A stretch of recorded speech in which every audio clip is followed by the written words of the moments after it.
देखिए, हम बहुत मायूस लोग हैं इस वक़्त। हमारी मुल्क की जो सिचुएशन है बहुत ही अफ़सरदा करने वाली है, मायूस कन है। लेकिन बात ये है कि इस बात का फ़ैसला कि अगले 5 साल हमारा मुल्क किसके हाथ में होगा, ये फ़ैसला भी हमें को करना है।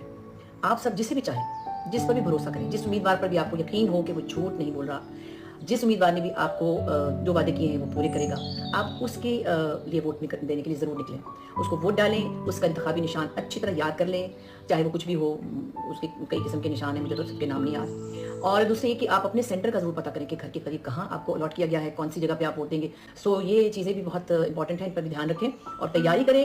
अपना मुल्क अगले 5 साल आपने किन के हवाले करना है, इसके लिए आपको उठना पड़ेगा, घर से निकलना पड़ेगा। सिर्फ़ बातें करने से बात नहीं बनेगी। ये जो लीडरान हैं, हमारे सियासी लीडरान, सब के सब हमें 1-1 दफ़ा, 10-10 दफ़ा, 15-15 दफ़ा, 25-25 दफ़ा मायूस कर चुके हैं। लेकिन जो भी आप समझते हैं कि जिनसे आपको उम्मीद है कि वो शायद आपको मायूस नहीं करेंगे, तो आप उनके लिए, अपने लिए, अपने बच्चों के मुस्तकबिल के लिए, पाकिस्तान के लिए, खुदा के लिए निकलें और वोट ज़रूर